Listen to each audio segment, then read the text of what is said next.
Hello guys, இன்னைக்கு நம்ம டூம் ரைடரோட episode 5 தான் பார்க்க போகிறோம். ஸோ நம்ம ரொம்ப பேசாமல் வீடியோக்குள்ளே போயிடலாம். எடுத்த உடனே நம்ம ஹீரோ அந்த பாம்பை கொடுமைப்படுத்தி அந்த ரிலீக் அடைஞ்சிருப்போம்ல, அந்த சீனில் இருந்து தான் காட்டுறாங்க. நம்ம ஹீரோ கைக்கு ரிலீக் வந்ததுக்கப்புறம் டூம் எக்ஸ்குவேஷன் அப்படின்னு சொல்லிட்டு நம்ம ஹீரோக்கு ஒரு புது ஸ்கில் கிடைக்குது. மொத்தமாக 4 ஸ்கில் அன்லாக் பண்ணணும் அப்படின்னு சொல்லிட்டு கொஸ்ட்டில் போட்டிருக்கோம். ஸோ நம்ம ஹீரோ கிட்ட இப்போ 3 ஸ்கில் இருக்கிறதுனால நம்ம ஹீரோ ஜாலியாக இருக்கான். ஆல்சோ நம்ம ஹீரோட ஸ்டாட்ஸில் ரிலீக் டாமினேஷன் A+க்கு போகுது, அஃபினிட்டி D-க்கு போகுது. ஒரு வகையில் நம்ம ஹீரோக்கு இதுவும் நல்ல விஷயம் தான். ஸோ நம்ம ஹீரோக்கு அந்த அஃபினிட்டி கம்மியானதை நினச்சி கவலையெல்லாம் இல்லை. அப்பெல்லாம் 2 பேரும் நான் அந்த இடத்த கண்டுபிடிச்சிட்டேன் அப்படின்னு சொல்லி நம்ம ஹீரோ இருக்கிற தசை பக்கமா வர்ற மணிக்கு தெரியுது. சோ நம்ம ஹீரோ அந்த சவுண்டை கேட்டதுமே டக்குன்னு போய் ஒளிஞ்சுக்கிறான். வந்தது யாருன்னு பார்த்தா கியோஷியும் லெண்டாவும். கியோஷி அந்த இடத்துல இருக்கிற குளத்தை பார்த்துட்டு வெற்றிகரமா நம்ம வந்து சேர்ந்துட்டோம், இப்போ அந்த ரிலீக் நமக்கு தான் அப்படின்னு சொல்லி கத்திட்டு அவன் வச்சிருக்கிற ஒரு சின்ன ரிலீக் எடுத்து தண்ணிக்குள்ள போடுறான். பட் நம்ம ஹீரோ தான் ஆல்ரெடி அந்த ரிலீக் எடுத்துட்டான்ல, சோ அவனை பார்த்து முட்டா பைய அப்படின்னு சொல்லி சிரிச்சுக்கிட்டு இருக்கான். அப்படியே நம்ம ஹீரோ அவங்களை பார்த்து கொஞ்சம் டெரரா மறைச்சிட்டு இவங்க மறுபடியும் என் கூட பிரச்சனை பண்றதுக்கு நிறைய வாய்ப்பு இருக்கு, பேசாம இவங்களை இப்பயே முடிச்சிருட்டா அப்படின்னு சொல்லிட்டு அவன் நைஃபை கையில எடுக்கான். அப்பெல்லாம் அந்த நைஃபோட டியூரபிலிட்டி நம்ம ஹீரோ கண்ணுக்கு தெரியுது. இன்னும் பாதி டியூரபிலிட்டி தான் மிச்சம் இருக்கு அப்படின்னு சொல்லி போட்டிருக்கத பார்த்தா நம்ம ஹீரோ அப்ப என்னை கேர்ஃபுல்லா திங்க் பண்ண சொல்றியா காக்கா அப்படின்னு சொல்லி பார்க்க அங்க கியோஷியை பார்த்தா கதறிக்கிட்டு இருக்கான். எதனால அந்த குளம் ரெஸ்பான்ஸ் பண்ண மாட்டேங்கி, ப்ராஃபசி படி ஒரு ரிலீக் இந்த இடத்துல டிராப் பண்ணணும் தான் சொன்னாங்க அப்படின்னு சொல்லி கத்துறான். அதை கேட்ட லெண்டா அப்ப ஜப்பான் கிட்ட தான் ப்ராஃபசி ரிலீக் இருக்கு அப்படின்னு சொல்லி கேட்கறா. அதுக்கு அவன் என்கிட்ட இருந்து இன்ஃபர்மேஷனை கறக்க முடியும்னு நினைக்காத, நான் எதையுமே சொல்ல மாட்டேன் அப்படின்னு சொல்லிக்கிட்டு இருக்கான். இப்ப கொஞ்சம் பதட்டம் ஆயிட்டு லெண்டாவை பார்த்து கொஞ்சம் யோசிச்சு பாரு, சப்போஸ் நம்ம எடுக்க வர்றதுக்கு முன்னாடி இந்த ரிலீக்கை வேற யாராச்சும் எடுத்திருந்தா அவங்களுக்கு நம்மளோட ரிலீக்ஸை பத்தி அதிகமா தெரிஞ்சிருக்குன்னு அர்த்தம். சப்போஸ் இது மட்டும் உண்மையா இருந்துச்சுன்னா இது நமக்கு தான் பிரச்சனை அப்படின்னு சொல்ல அதுக்கு அவ்வளவு ஆமா உண்மைதான் அப்படின்னு சொல்றா. அண்ட் இந்த இடத்துல நான் நிறைய ஃபுட் பிரிண்ட்ஸை பார்த்தேன், கண்டிப்பா இந்த இடத்துக்கு யாரோ வந்திருக்காங்க அப்படின்னு லெண்டா சொல்ல அப்பல அந்த இடத்துல ஏதோ சவுண்ட் கேக்குது. அதை கேட்ட கியோஷி யார் அது அப்படின்னு சொல்லிட்டு அந்த இடத்த நோக்கி போறான். என்ன மேட்டர்னா நம்ம ஹீரோ தான் சும்மா கலவை தூக்கி போட்டு அவங்களை டிஸ்ட்ராக்ட் பண்ணிருப்பான். இப்போ விளாண்டது போதும், இவங்களால வெளியே வர முடிஞ்சுன்னா வந்துகிட்டோம் அப்படின்னு சொல்லி அந்த ஆக்சிலிக் எடுத்து கையில வச்சுக்கிட்டு டூமை க்ளோஸ் பண்ணு அப்படின்னு சொல்றான். அப்படி சொன்ன அடுத்த செகண்ட் அந்த இடமே நிலநடுக்க வந்த மாதிரி ஆட ஆரம்பிக்குது. அவங்க மேல கல்லெல்லாம் இடிஞ்சு விழ ஆரம்பிக்குது. அவங்க கதறிக்கிட்டு இருக்காங்க. நம்ம ஹீரோ அதெல்லாம் கண்டுக்காம அந்த இடத்த விட்டு கிளம்பி மேன்ஹோல் வெளியே வந்துருதான். ஆனா நம்ம ஹீரோ அந்த பாதையினால உடம்புல சில நாத்தங்கள் அடிக்குது. இருந்தாலும் பரவாயில்ல அப்படின்னு சொல்லிட்டு நின்னுகிட்டு இருக்கான். அதுக்கடுத்து என்ன நடந்துச்சுன்ற விஷயத்த நம்ம ஹீரோ சொல்ல ஆரம்பிக்கான். டூமை கிளியர் பண்ணிட்டு அபார்ட்மெண்ட்டுக்கு வந்து பார்த்தப்போ அந்த இடத்துல இருந்த டூம் மறைஞ்சு போயிருச்சு. அதுக்கப்புறம் தான் அங்க இருக்கிற எல்லாருக்குமே மூச்சே வந்துச்சு. அதுக்கப்புறம் எதுவுமே நடக்காத மாதிரி இருக்கிற எல்லாருமே வீட்டுக்கு போக ஆரம்பிச்சிட்டாங்க. நம்ம ஹீரோ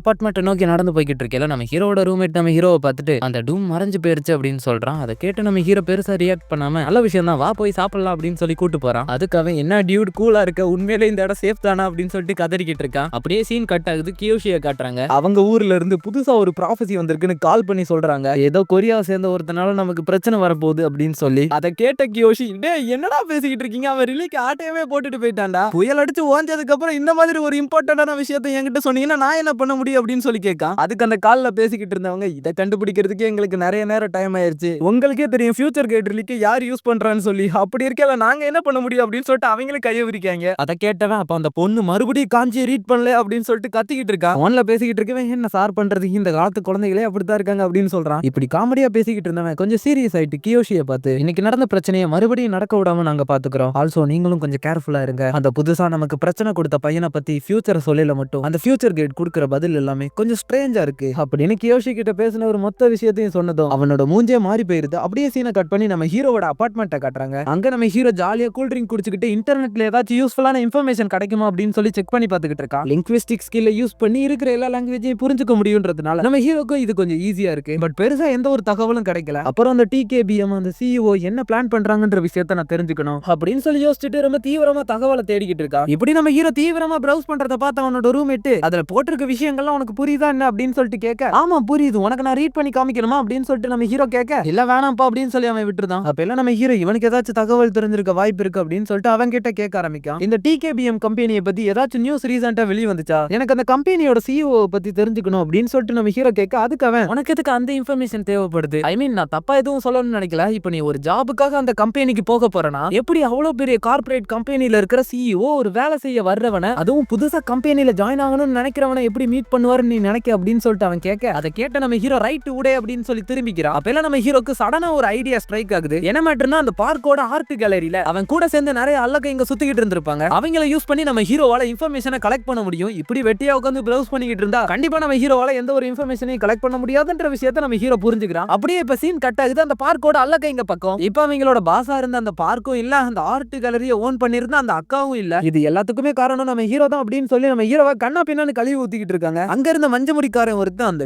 ஷூவாலே அடிக்காம விட மாட்டேன் அப்படின்னு சொல்லி காண்டாகிட்டு இருக்கான். இவனோட பேரு சங்பு. எப்படி இவனோட பேர் என் வாயில நுழைய போறது இல்ல. சோ நான் இவனை மஞ்ச முடிக்காரனே கூப்பிட்டுக்கிறேன். அப்படி அந்த மஞ்ச முடிக்காரன் நம்ம ஹீரோவை பார்த்து கடுப்பாய் சொன்ன வார்த்தைகளை பார்த்து இருக்கிற அல்லக்கைங்க எல்லாரும் இதைத்தான் எங்க தலைவர்கிட்ட இருந்து நாங்க எதிர்பார்த்தோம், அவனை சும்மா விடக்கூடாது அப்படின்னு சொல்லி கோரஸ் போடுறாங்க. அதை கேட்ட உடனே அவனுக்கு ஒரே குஷியா போயிருது. சோ உட்காந்து பில்டப் கொடுத்துக்கிட்டு இருக்கான். அப்படியே அவன் சீன் போட்டுக்கிட்டு இருக்கேன். அந்த எல்லா ஹேருக்கு யாரோ கால் பண்றாங்க. யாருன்னு சொல்லி எடுத்து பார்த்தா அது நம்ம ஹீரோ. பார்த்ததும் பையன் பதறிடுதான். இவன் எதுக்கு எனக்கு கால் பண்றான் அப்படின்னு சொல்லி பதட்டத்துல கண்ணா பின்னாடி கத்திக்கிட்டு காலை எப்படி அட்டன் பண்ணி ஹலோ அப்படின்னு சொல்றான். நம்ம ஹீரோ அதுக்கு கால் அட்டன் பண்ண ஏன் இவ்வளவு டைம் ஆச்சு அப்படின்னு சொல்லி கேட்க அவனுக்கு கடுப்பாயிருது. கண்ணா பின்ன நம்ம ஹீரோவை போட்டு வாங்கன்னு வாங்கிக்கிட்டு இருக்கான். அப்ப எல்லாம் நம்ம ஹீரோ சொல்ல வந்த விஷயத்த சொல்ல ஆரம்பிக்கான். நீங்க எல்லாரும் அமெரிக்காவுக்கு போய் மைட்டஸ் அட்டன் பண்ண போறீங்க. இந்த மைட்டஸ்ங்கிற இடம் எந்த மாதிரி இடம்னா அமெரிக்கால லாஸ் ஏஞ்சலஸ்ல இல்லீகலா வேர்ல்டோட கிரேட்டஸ்ட் ட்ரெஷர்ஸ் எல்லாம் ஆக்ஷன்ல விடுவாங்க. அந்த இடத்த தான் மைட்டஸ் அப்படின்னு சொல்லுவாங்க. அந்த இடத்துக்கு இவங்கள போக சொல்றதுக்கான காரணம் அந்த ஆக்ஷன்ல டீகா ஜூன் கலந்துக்கிறதுக்கு வாய்ப்பு இருக்கு. சோ நம்ம ஹீரோ அவங்க கிட்ட அந்த இடத்துல நடக்கிற ஆக்ஷன் ஹவுஸ்ல எனக்காக ஒரு பர்சனை தேட போறீங்க. அவனோட பேர் ஜேகே ஜாக் கைமேன். அந்த மாதிரி யாராச்சும் வராங்களான்னு சொல்லி கவனிச்சு அவங்களோட இன்ஃபர்மேஷனை கலெக்ட் பண்ணுங்க.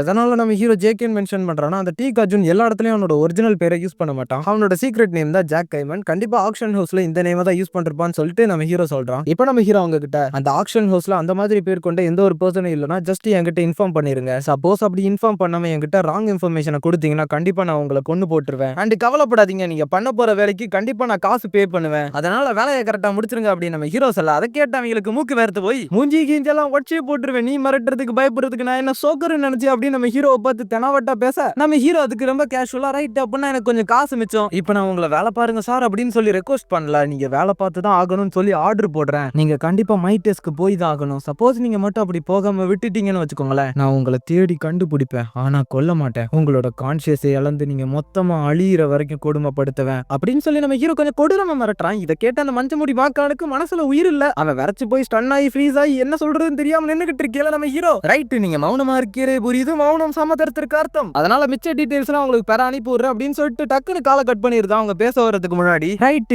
இப்போ அந்த டீகா ஜூனோட பிரச்சனையை செட்டில் பண்ணியாச்சு. சோ இன்னைக்கு நைட்டு நிம்மதியா போயிட்டு ரிலிக்ஸை கண்டுபிடிக்கலாம் அப்படின்னு சொல்லிட்டு நம்ம ஹீரோ கிளம்புறதோட எபிசோட் முடியுது. சரி ஓகே நண்பர்களே, கண்டிப்பா இந்த எபிசோடு உங்களுக்கு பிடிச்சிருக்கும் நம்புறேன். பிடிச்சிருச்சுனா மறக்காம நம்ம சேனலை சப்ஸ்கிரைப் பண்ணிட்டு கூடவே ஹைப் பாயிண்ட்ஸையும் கொடுத்துட்டு போங்க. அண்ட் நான் உங்ககிட்ட சில விஷயங்கள் பேச வேண்டியது இருக்கு, அதையும் இப்பவே பேசிடுறேன். என்ன மேட்டர்னா கொஞ்ச நாளைக்கு ஸ்கெடியூல் வந்து கொஞ்சம் வித்தியாசமா வந்துகிட்டு இருந்திருக்கும், நீங்களே கவனிச்சிருப்பீங்க. ஏன்னா 2 ஃபேரிடேல் வீடியோ வரும், திடீர்னு ஒரு நாள் வந்து இந்த டூம் ரைடர் வீடியோ வரும், அந்த மாதிரி குழப்பி வந்துகிட்டு இருக்கும். நான் இப்போ கொஞ்சம் எக்ஸ்பிளைன் பண்ணியிருந்தேன் நான் என்ன ஐடியாவில் வீடியோ போட்டுக்கிட்டு இருக்கேன் அப்படின்னு சொல்லி. 2 நாளைக்கு 3 வீடியோன்னு பிளான் பண்ணி வச்சிருக்கேன். அதில் 2 வீடியோ டூம் ரைடரோடது, ஒரு வீடியோ ஃபேரிடேலோடது. எப்படின்னா ஃபேரிடேல் மட்டும் 1 டே விட்டு 1 டே போடலாம் அப்படின்னு சொல்லிட்டு ஐடியாவில் இருந்துச்சு. ஆனால் அதில் எனக்கு இப்போ நிறைய பிரச்சனைகள் மாறி பேக் ஷாட்டாக உழுது. என்ன மேட்டர்னா என்னுடைய எடிட்டர் நம்பி கொஞ்சம் வருஷங்களுக்கு ஆன்லைன் பக்கம் வரமாட்டாங்க. ஸோ நான் தான் இதுக்கு மேலே எடிட் பண்ணி ஆகணும். அது கூட எனக்கு ஒரு பெரிய பிரச்சனை இல்லை, எப்படியாச்சும் எடிட் பண்ணிப்பேன். இருக்கிற பிரச்சனையே டூம் ரைடருக்கும் ஃபேரிடேலுக்கும் பெருசாக வியூஸ் போக மாட்டேங்கி என்னால் புரிஞ்சுக்க முடியுது. ஃபேரிடேலை வந்து